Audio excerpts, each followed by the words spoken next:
Tucker Carlson's texts have set off alarms of Fox News ahead of firing. This was a New York Times report. I'm going to pee again. I'm going to grab my fucking salad, and we're going to cover the top story of today.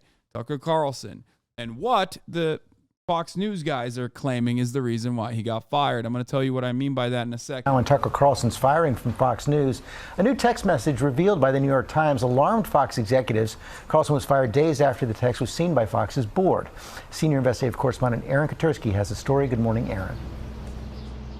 George, good morning to you. The text message obtained by the New York Times from Tucker Carlson is racially charged, and it does appear to have set in motion both his firing from Fox News and the network's decision to settle with Dominion Voting Systems.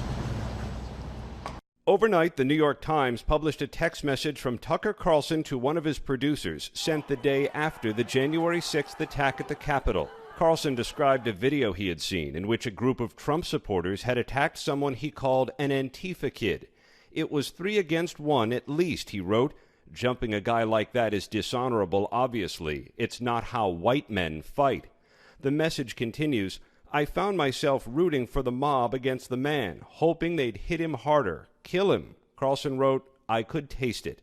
Then the message said, an alarm went off. I'm becoming something I don't want to be. The message surfaced as part of Dominion's defamation lawsuit against Fox News. A redacted version appears in public court filings, but the Times reports members of Fox's board of directors became aware of the unredacted version on the eve of trial and were so alarmed by Carlson's views on violence and racial superiority, they took steps to investigate Carlson and settle the case for nearly $800 million. 6 days. Fucking woke mind virus came for our boy, dude. Hey guys, I don't know if you know this, but it's incredibly shocking. I'm one of the Fox News executives involved in the process, and let me efendim anne. Boş ver havlasın. My mom is so funny. She's like, the dog is barking. Yeah, of course she is. What dogs do. Anyway, I'm the Fox News executive that's involved in the story. And when I hired Tucker Carlson, I hired him to do one thing and one thing only, which is racial propaganda, racial agitated propaganda in general. And I hired him because he was really good at it. But when I saw text messages in his private affairs that also was basically lighter versions of exactly what he says on camera, you could not believe my surprise. I mean, what? The guy we hired to say white nationalist screeds is maybe an out and about white nationalist in his private affairs? Wow.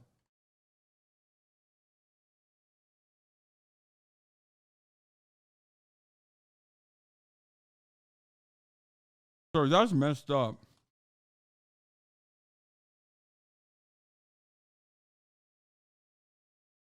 That is messed up. Days later, Fox News fired its highest-rated host. Fox News did not respond to our request for comment this morning. Tucker Carlson has not commented on this text message, but the decision by Fox News to settle with Dominion kept him off the witness stand where, George, he could have been confronted with the text message and its inflammatory sentiments about violence and race. George. And there are more Fox trials to come. Aaron, thanks very much. Well, hey there, GMA fans. Robin Roberts here. Shocked.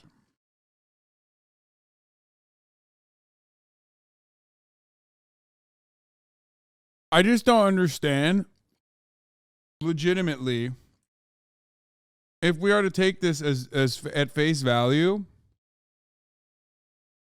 I don't understand why anyone would get fired for things that they say on camera. The discovery of the text message contributed to the chain of events that ultimately led to Tucker Carlson's firing. A text message sent by Tucker Carlson that set off a panic at the highest levels of Fox on its eve of its billion-dollar defamation trial showed its most popular host sharing his private, inflammatory views about violence and race. Here are the text messages from Tucker Carlson. in Exhibit 276. This is from the Dominion lawsuit, okay?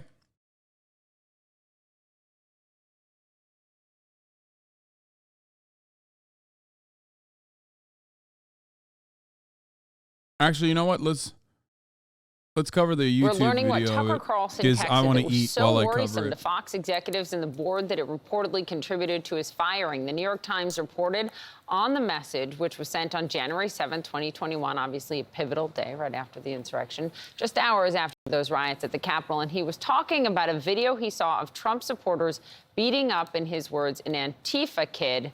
It was redacted in the Dominion lawsuit court filings, but here's what part of the Times says is behind that big black box at the bottom, right, of those filings.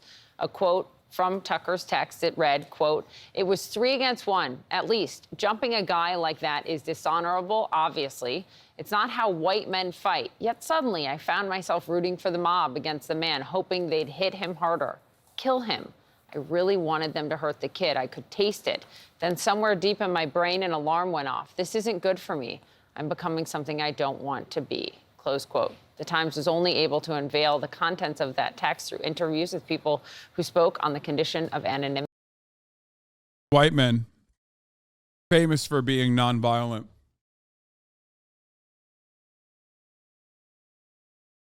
Bro, that's literally so what's up?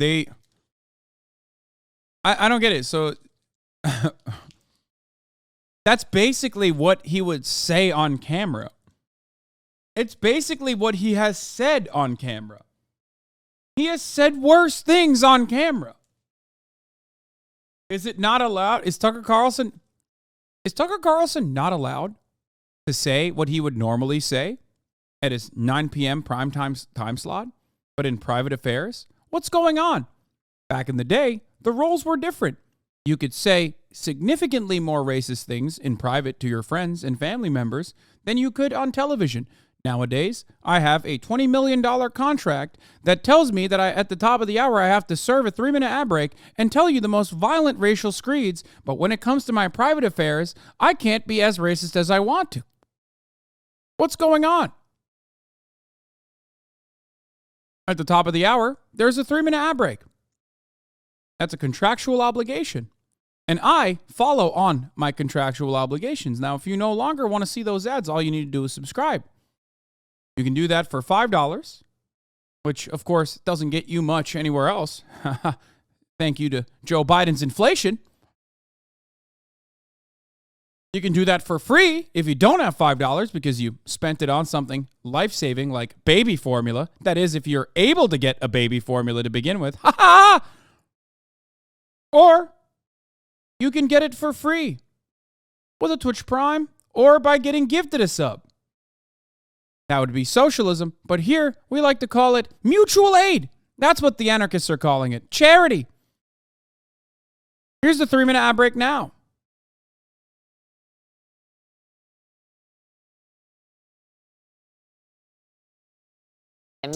CNN reached out for comment. Fox declined. Carlson did not immediately respond. Back with us now, writer-at-large for the New York Times, Jen Rittenberg, who helped break this story. We were talking about, you can't just say, yes, this is ultimately what led to it, but it's also the way that this came out and how executives found out about this, and we're seeing this message right before they were set to go to trial. What is the impact that had of when they learned about this? Well, as we understand it, the board the trial was supposed to start on a Monday. Going into that weekend, the board had asked to see some of the redacted messages. There are negotiations about a potential settlement. The jury is coming together. So the board starts going through the messages, finds this one message that they find very troubling. Some senior executives were told hadn't been focused on this message. And it's not what you want to see when you're going into trial. A jury's being impaneled, and you're negotiating what's going to be a potentially very high number to get out of this, so you don't have to put something like this in front of a jury. But for this text message being revealed to the board and Fox executives the night before the trial was supposed to begin, would there have been a trial and no settlement? They were definitely working toward a settlement. And we were told that over the weekend, Lachlan Murdoch, one of the leaders of the company, had told his lawyers, let's start moving up on the number to get out of this anyway. I mean, that trial was going to be potentially disastrous on so many levels. So, but here again, you see, when it comes to Tucker Carlson, the issue here is that he's playing an outsized role in terms of problems in the case for them, when he's really not a huge part of the case. And that represents the trouble with Tucker Carlson to management at this point, among other things. And the questions that still remain of why they did not settle sooner, because all of this damaging information came out, though obviously this came out as a part of good reporting. Abby Grossberg is the former Fox News producer who is now suing the network, and she was on with Anderson last night. She was talking about essentially the way things worked, and when it came to the fight that we all watched play out so dramatically in Washington over Kevin McCarthy and his bid to become House Speaker, she said this is what they talked about behind the scenes. They believed that he could broker who was Speaker, House Speaker. He wanted to do that live on air, but Kevin McCarthy said no. What do you mean he wanted to do that live on air?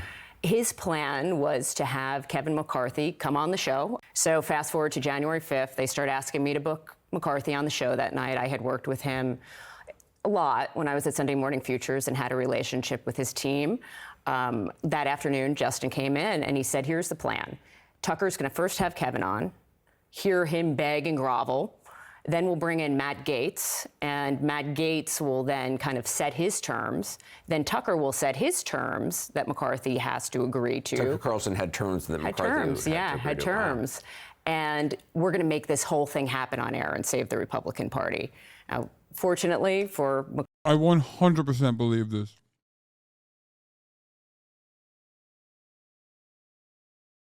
Like, I do not think this is even like 3% embellished. Okay? Like, other stuff, like, did Tucker Carlson get fired for being racist? I don't believe that. Okay? It's like you paid him to be racist. Of course he's sending racist text messages. Like, get the fuck out of here. I don't believe that. I think that's what the Rupert Murdoch line on this is, which I don't even think anyone fucking believes, let's be real. But do I believe that Tucker Carlson thought that he had the capabilities of like picking who the fucking House Speaker should be and what his individual terms would be for that? Yes. That tracks with the overwhelming majority of Republican politicians and what they have said behind closed doors. And what they haven't said since Tucker Carlson was fired. This person was one of the most powerful figures in American media. Why haven't people been out and about going crazy about them being fired from Fox News? Dan Crenshaw's done multiple videos about how Bud Light is making trans beer. Where the fuck are the videos about Tucker Carlson being unjustifiably fired from Fox News?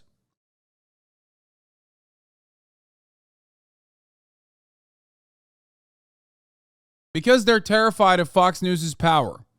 And they're probably relatively grateful that this singular individual that had the capacity to outshine the party at certain points no longer has that level of awesome power. Maybe they don't have an issue with the racist being fired. What's going on?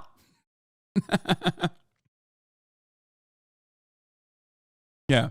Republicans famously keep quiet when a racist person is fired. You're so right. McCarthy's sake, he said no. Speaks to the level of influence.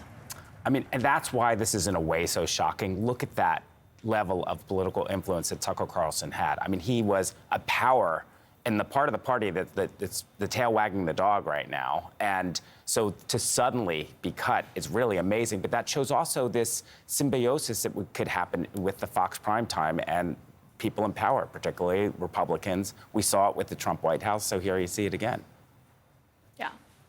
Jim, again, as Caitlin said, this came because of good reporting to you and your team. Kudos. Thank you. Thanks for having me. Thanks for joining us.